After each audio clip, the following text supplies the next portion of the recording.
안녕하세요. 전인수 교수입니다. 강서대학교에서 교회사를 가르치고 있습니다. 여러분들이 관심을 가져주셨으면 해서 제가 영상을 찍게 되었습니다. 김교신 평전이라고 대중적이면서도 깊이 있는 그런 내용을 담으려고 김교신 평전을 이번에 냈습니다. 여러분 많은 좀 관심을 가져주셨으면 감사하겠습니다. 김교신 선생님에 대해서 관심은 있고 이제 들어는 보셨을 분도 있었을 텐데요. 김교신 선생님에 대해서 간략한 가이드라인을 한번 제가 이 영상에서 좀 그려드리고, 이 책에 숨은 어떤 뒷배경, 도대체 이 책은 어떤 특징을 갖고 있고 제가 이 책에서 정말 말하고 싶었던 내용은 무엇인가, 그거에 대해서 한번 설명해 드리도록 하겠습니다. 김교신 선생님에 대해서 관심을 갖게 된 것은 대학원에 진학을 해가지고 김교신에 대해서 결정적으로 알게 됐죠. 첫 번째는 좀 치열한 삶이 좀 끌리더라고요. 그 일제시대 때 굉장히 어려운 상황인데 일제에 협력하지 않으면서도 기독교인으로서의 정체성을 지켜가려고 무던히 애를 쓰는 그런 치열한 삶, 이게 일단 끌렸던 것 같습니다. 두 번째는 어떤 거였냐면은 순수함이었던 것 같아요. 어떻게 저렇게 순수하게 청결하게 하나님을 향해서 살아갈 수 있을까? 야, 저런 삶도 있구나. 끌렸던 것 같습니다. 그래서 이제 처음에는 일제 시대라는 그런 엄혹한 삶 속에서도 일제에 친일하지 않으면서 기독교인으로서 살아갔던 그런 삶의 치열함, 삶을 깨끗하게 정결하게 살아가고자 했던 그런 거였던 것 같아요. 시간이 지나면서는 한국 신학에 대한 관심이 이제 저에게는 굉장히 오랫동안 있었는데, 김교신 선생님께서 토착화 신학, 한국 신학, 이분의 표현에 의하면 조선산 기독교인데요. 그게 이제 관심이 많이 생겼던 것 같아요. 저는 이제 한국 신학사 또 기독교사를 공부하면서 우리 한국 교회의 독특한 사상, 또 한국 신학을 대표할 수 있는 사상, 또 한국인의 정서를 담아내는 신학이 많이 부족하다는 생각을 했거든요. 그런데 김교신 선생님께서 조선산 기독교를 얘기하면서 저를 확 이렇게 좀 끌어당기는 그런 매력이 있었던 것 같습니다. 당시에는 한국적인 기독교, 한국인으로서 어떻게 기독교인으로 살아갈 건가를 깊게 고민했던 김교신의 삶이 한국 신학의 어떤 독특성과 한국 신학의 어떤 부재를 고민하는 저에게 하나의 대안으로서 다가왔던 것 같습니다. 종합적으로 얘기하면 이제 세 가지죠. 삶 속에서 어떤 치열함, 그리고 신앙의 어떤 순수함, 그리고 한국 신학의 어떤 대안으로서 이렇게 세 가지가 저는 이제 낚았다고 표현하는데, 제가 어떻게 김교신에게 낚였는가, 그렇게 좀 말씀드릴 수 있을 것 같습니다. 김교신은 1901년에 태어났습니다. 그리고 1945년에 돌아가셨는데요. 그 시대는 이제 조선이 망하고 일제 강점기가 펼쳐지는 그런 시대잖아요. 그리고 45년은 이제 광복이 되는 시대인데, 김교신의 삶을 관통하는 건 주제는 그거죠. 망한 조선, 그리고 이 민족의 어떤 지배, 그런 속에서 조선인의 정체성을 지켜가면서 살아가는 그런 삶인데요. 그 시대가 이제 만만치 않았습니다. 왜냐하면 일제 시대지 않습니까? 일제 시대 속에서 조선인의 어떤 정체성을 지켜가면서, 그리고 일제의 지배에 동화되지 않으면서도 현실 조선인으로서 또 살아가야 됐던 그런 시대이기 때문에 이제 굉장히 어려운 시대였는데요. 이 사람이 3.1운동 이후에 일본에 이제 유학을 하게 되고요. 그리고 일본 도쿄 고등사범학교에서 이제 공부하게 되는데, 그거는 어떻게 보면은 역설적인 건데, 학생들을 양육하는 그런 사범학교거든요. 그런데 일제 어떤 그런 모범적, 그러니까 일본인이 원하는 어떤 학생을 지도하는 그 인재상이요, 농축되어 있는 곳이 바로 그런 고등사범이에요. 그리고 그 고등사범의 총본산이라고 할 수 있는 곳이 이제 도쿄 고등사범인데, 거기서 이제 공부를 한 거죠. 이분의 어떤 그런 도쿄 고등사범에서 공부하는 것 자체도 그 시대의 어떤 역설과 아픔을 잘 보여주는 것 같아요. 그리고 이제 그분이 또 도쿄 고등사범 기독교에서 공부하는 그 전에 우찌무라 간조라는 또 무교의 주의자를 만나게 되는데, 이 사람이 이제 김규신 선생님에게 엄청난 영향을 미칩니다. 그러니까 기독교 신앙인이 되지만은 또 무교의 신앙, 그리고 또 일본의 어떤 독특한 독립성과 또 자립성을 지켜가는 그런 기독교 사상을 이제 배우게 되는 거죠. 그리고 이분이 이제 한국에 와가지고 양정고등학교에서 대부분 교사 생활을 하십니다. 특별히 이제 지리, 박물, 농업 이런 걸 가르쳤는데요. 그 당시에는 이거를 이제 박물학이라고 했어요. 그래서 박물 교사로 오랫동안 있으면서 또 성서조선이라는 잡지를 발행하면서 성서 지식도 가르치고, 그리고 또 무교의 사상도 이렇게 파하게 되는 그런 이제 독특한 삶을 이제 살게 되는 거죠. 그러니까 이분이 이제 부딪혔던 어려움이 이런 거였던 것 같아요. 그러니까 무교의 주의에 대해서 조선 기독교는 반감을 많이 갖고 있었거든요. 그러니까 무교의 주의를 전파한다는 것은 조선 교회와는 또 충돌할 수밖에 없는 그런 이제 어려운 상황에 이제 처하게 되는 거죠. 근데 이제 김규신 선생님이 이제 존경을 받는 이유는 뭐냐면요. 우찌무라 간조의 영향을 받았지만은 무교의 주의를 전한다기보다는 성서를 전하고, 그 성서를 통해서 조선 백성들을 하나님의 백성으로 만들고, 그리고 이 조선 사람을 하나님의 백성으로 만들어서 하나님의 나라를 이 조선에 실현하고 또 광복을 앞당기려고 했던 그런 삶을 살았기 때문에 사람들이 좀 많이 기억을 하는 것 같습니다. 그리고 이제 성서조선도 좀 재미있는 잡지인데요.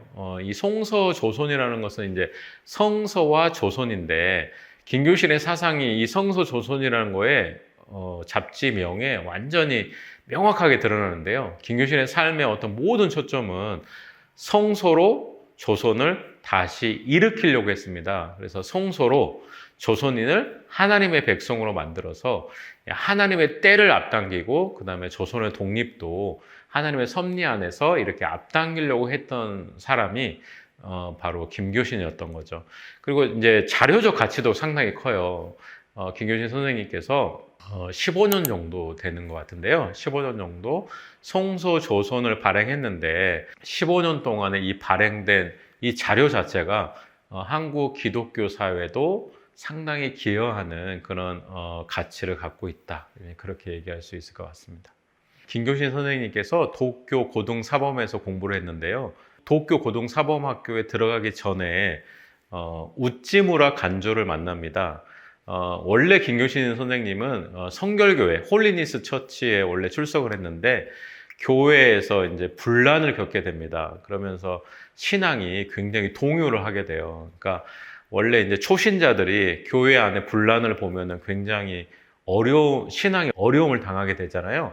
마찬가지로 김교신 선생님도 젊은 나이에 굉장히 기대를 가지고 교회를 다녔고, 또 교회에서 굉장히 은혜를 받고 신앙생활을 잘 해갔는데 교회가 이제 분란에 휩싸이는 것을 보면서 신앙이 굉장히 흔들리게 됩니다. 그러면서 이제 김규신 선생님이 찾았던 것이 뭐냐면은 우찌무라 간조였어요. 우찌무라 간조가 썼던 책을 읽으면서 이 사람이라면은 올바른 기독교 신앙을 갖고 있겠구나.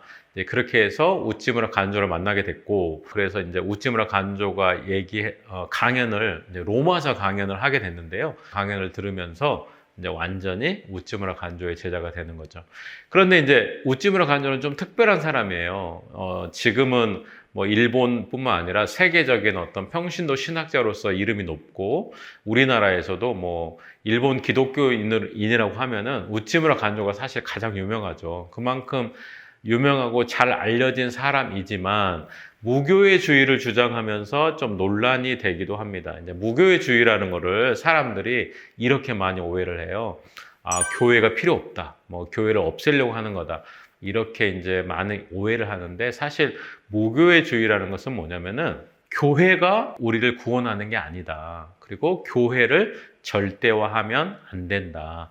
제독교회와 조직교회는 기독교의 본질적인 것이 아니다.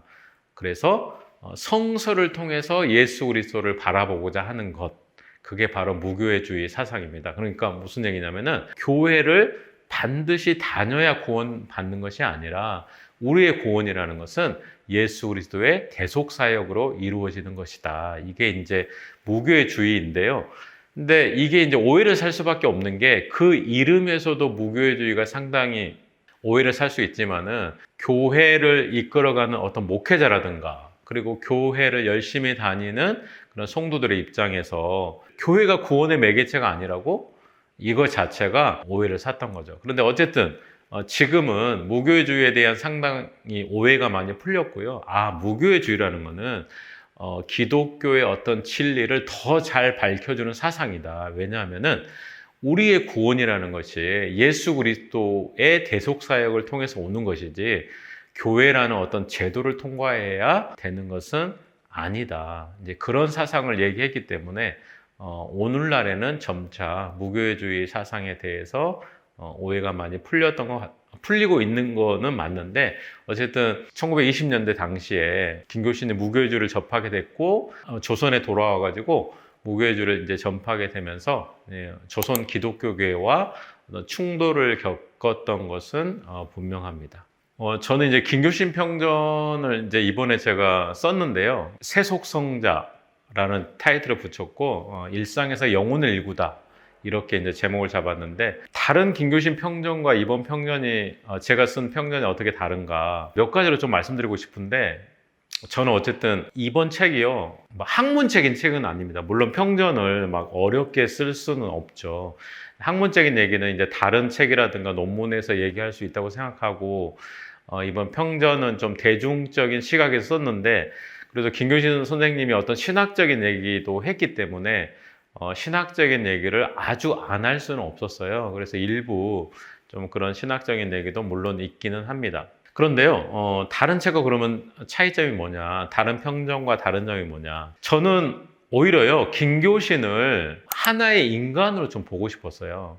그러니까 물론 제가 이제 김교신에 관심을 갖게 된 것은 그런 김교신의 어떤 치열한 삶, 그 다음에 김교신의 어떤 순수한 삶, 그다음에 그분의 어떤 이제 한국적인 기독교를 모색하려고 했던 그런 것 때문에 저도 사실 김교신에게 끌렸던 것은 맞아요. 그렇지만은 제가 이제 연구를 깊게 하면서 느꼈던 것은 뭐냐면은 김교신이 우리와 어떤 별개의 영웅이 아니구나. 그리고 또 성자도 아니구나. 물론 제가 이제 세속 성자라는 표현을 썼지만은 그거는 이 땅에서 어떤 치열하게 죄인이지만 그래도 하나님을 쫓아가려는 그런 의미로서 세속성자를 쓴 거지 뭐 고고한 우리와 별개의 그런 존재로 그리려고 했던 건 아니거든요.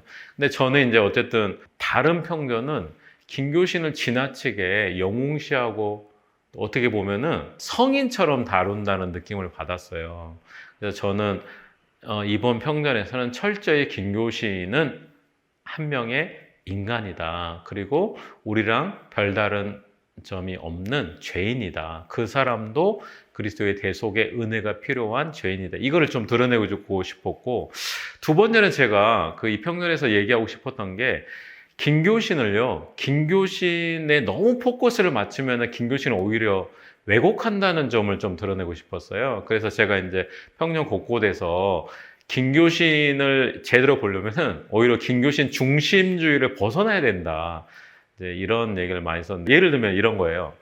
김교신 선생님이 존경하는 인물 중에 야나이하라 다다오라는 사람이 있습니다. 근데 이 사람은 일본에서뿐만 아니라 한국에서도 굉장히 존경받아요. 그 이유는 뭐냐면은 일제 정책을 비판해가지고 결국 도쿄대가 일본의 최고 명문이잖아요. 그 도쿄대 교수직에서도 해직된 예언자적인 삶을 산 분인데 전에는 이렇게 사람들이 얘기를 했었어요. 김교신 선생님이 그런 예언자적인 야나이하라 다다오를 한국에 초청해가지고 한국 사람들에게 이렇게 강연회도 하면서 민족혼을 불어넣고 싶어 했던 그런 영웅적인 사람으로 이제 다뤘던 거죠.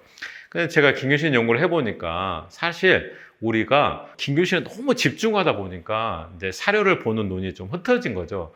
알고 보니까 김교신이 야나이하라 다다오를 초청했던 것이 아니고 야나이하라 다다오가 김교신에게 내가 조선에 먼저 가겠다. 그렇게 얘기를 했던 거죠. 그러니까 사실은 이게 작은 거지만은 김교신을 어떻게 바라보느냐에 역사를 잘 보여주는 거죠. 우리는 그동안 너무나 어떤 그 역사 해석을 김규신 중심으로 하다 보니까 김규신을 조금 높이고 막 영웅시하는 그런 좀 입장이 있었던 게 아닌가 싶습니다. 2020년이 제 연구에 있어서 정말 중요한 분기점이었거든요. 저 말고도요, 김규신 연구자들이 많이 있습니다. 그런데 제가 이제 연구를 하면서요, 그 기존 연구자들과 좀 다른 부분들이 생기더라고요. 근데 저는 이제 그 당시에는 이제 후배 연구자였기 때문에 제 목소리를 내기가 굉장히 어려웠어요. 네, 충돌되는 부분도 있고 다른 부분도 있었지만은 제 목소리를 내기가 되게 어려웠거든요. 그런데 제가 결정적으로 김교신에 대해서 내 목소리를 내야 되겠다고 생각했던 이유가 뭐냐면은, 제 얘기를 하지 않고 또 이 얘기를 하더라도 사적인 데서만 얘기를 하니까 다른 연구자들이 제 얘기에 귀를 기울이지를 않더라고요. 그래서 저는 어쩔 수 없이 내가 생각하는 김교신, 그리고 엄밀한 역사 연구를 하기 위해서는 내 얘기를 해야 되겠다는 생각을 하게 된 거예요. 그런데 그게요, 굉장히 좀 쉽지가 않은 거예요. 왜냐하면 학문 세계에서 내 얘기를 하겠다는 것은 다른 사람들을 실명으로 비판한다는 얘기가 되거든요. 그리고 여러분, 한국 기독교사 연구에서는 이 실명 비판이라는 것이 굉장한 겁니다. 무슨 얘기냐면은 논문 심사라든가 아니면 학회에서 논문 발표라든가 이런 거 할 때마다 만나는 사람들이에요. 예를 들면 신약학이라든가 구약학, 심지어 조직신학 이런 거는요, 해외 학자들을 비판하는 거거든요. 그럼 해외 학자를 비판한다는 거는 만날 일이 전혀 없어요. 그리고 그 해외 학자가 한국에서 어떤 비판이 있는지도 사실 관심이 없기 때문에 그 비판이 상당히 자유로운 편입니다. 그리고 그 비판을 하더라도 해외 학자가 그 비판을 읽어보질 않기 때문에 역비판을 할 수도 없는 상황인 거죠. 그런데 한국 기독교사 연구는 실명 비판을 한다는 거는 그 인간관계라든가 이 모든 것을 고려해야 되고, 그 다음에 상대방의 어떤 비판도 고려해야 되고, 굉장히 이제 실제적인 문제인 거예요. 어쨌든 제가 2020년에 김교신의 신사참배 인식 연구라는 논문이 사실 그 분기점이에요. 그러면서 이제 그때부터는 명확하게 제 목소리를 내기 시작했고, 명확하게 이제 비판할 거를 이제 실명으로 비판하기 시작한 거죠. 그러면서요, 이제 논문이 하나하나 축적이 되다 보니까 김교신뿐만 아니라 한국 기독교사 연구에서 내 이름을 이제 낼 수가 있더라고요. 그리고 완전히 자기 생각이 구축된 김교신을 세울 수가 있는 거죠. 사실은 이번 평전은 그런 것들을 다 담아내지는 않았지만은 내 목소리를 내고 또 다른 학자들을 실명으로 비판할 수 있는, 그러면서 또 비판도 각오하게 되는 그런 좀 제 나름으로는 그런 의미를 가진 평전이었다고 생각합니다. 그러면 정리하면 이런 거예요. 다시 정리하면은, 저는 이 평전에서 김교신을 영웅이나 성인, 성자 이렇게 다루고 싶지는 않았고요. 김교신도 우리와 똑같은 인간이다, 그런 측면을 좀 부각시켜 주고 싶었고, 김교신 연구를 오히려 잘못된 방향으로 가게 하는 게 뭐냐, 오히려 김교신을 너무 사랑하고 김교신 중심으로 역사를 해석하는 것이 오히려 김교신을 왜곡시키는 길일지도 모른다, 그런 것들을 제가 좀 깨닫게 됐고, 또 마지막으로는 김교신 연구, 또 한국 기독교사 연구에서는 내 목소리를 내려면은 실명 비판을 할 수밖에 없고, 그 다음에 그 비판을 통해서 내 나름의 주관을 명확하게 세워야 되고, 또 그럼으로써 상대방의 비판도 각오해야 되는 이제 그런 나름의 이 세 가지의 문제의식이 이 평전에 담겨 있다고 볼 수 있겠습니다. 김교신 선생님은 일단 제가 김교신 선생님에 끌렸던 어떤 그런 순수함, 또 치열한 삶이 분명히 있어요. 그리고 이런 것들은 사실 오늘날에도 살아내기가 힘들거든요. 그런데 일제시대 때 굉장히 그 어려운 상황 속에서 그거를 살아냈다는 것이 제가 김교신 선생님에게서 우리가 같이 공유할 수 있는 중요한 가치라고 생각을 하고요. 말씀드렸던 이 조선산 기독교, 그러니까 이 사람이 던져주는 문제의식은 이런 거거든요. 우리는 기독교인이라는 거죠. 그런데 우리는 미국 기독교인이 아니라는 거예요. 그리고 유럽 기독교인도 아니고 일본 기독교인도 아니라는 거죠. 우리는 한국인이라는 거죠. 그럼 한국인이라면 복음을 받았을 때 그것은 분명히 미국이라든가 일본 사람이 받았던 복음과는 어떤 면에서는 특징적인 부분이 다를 거다. 그러니까 무슨 얘기냐면은 복음의 씨앗이라는 것이 이 한국 땅에 뿌려졌다면은 복음은 순수하게 자라겠지만은 복음의 옷을 입는 거라든가 어떤 냄새는 미국이라든가 일본이라든가 유럽과는 다를 것이다. 그러면서 이제 한국적인 기독교를 고민하게 하는 점이 상당히 김교신 선생님의 우리가 배울 점이고요. 김교신 선생님은 또 우리 복음주의 기독교인들에게 던져주는 어떤 파장은 뭐냐면은 이 복음이라는 거는 전도라든가 아니면은 영혼 구원에만 초점이 있는 것이 아니다. 복음은 분명히 이 사회를 변화시키고 또 이 사회가 잘못된 길로 갈 때 구약의 예언자들처럼 혹은 예수님이나 사도들처럼 분명하게 예언자적인 목소리를 내야 한다는 걸 보여줘요. 그러니까 이 김규 선생님의 어떤 치열한 삶에서 보여주는 게 뭐냐면은 복음이라는 거는 복음적이기도 하지만은 예언적이라는 거죠.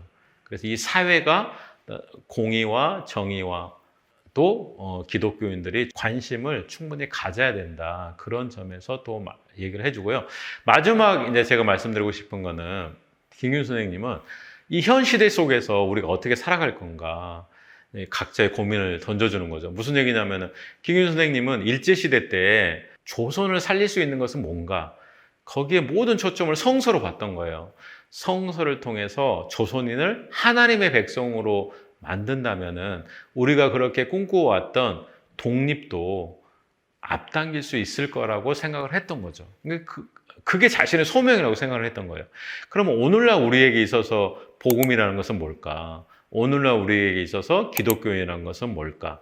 그렇다면 우리에게 맡겨진 또 소명이라는 것은 뭘까? 각 사람들이 하나님의 말씀에 비춰서 이 시대 속에서 어떻게 살아갈 것인가를 질문을 던져주는 것 같아요. 김규진 선생님은 성서 조선을 통해서 이 조선인을 하나님의 백성으로 만들고 그리고 하나님의 때를 앞당기는 것을 자신의 소명으로 삼았다면 오늘날 김교신을 읽는 우리는 또 어떻게 살아가야 될 건가?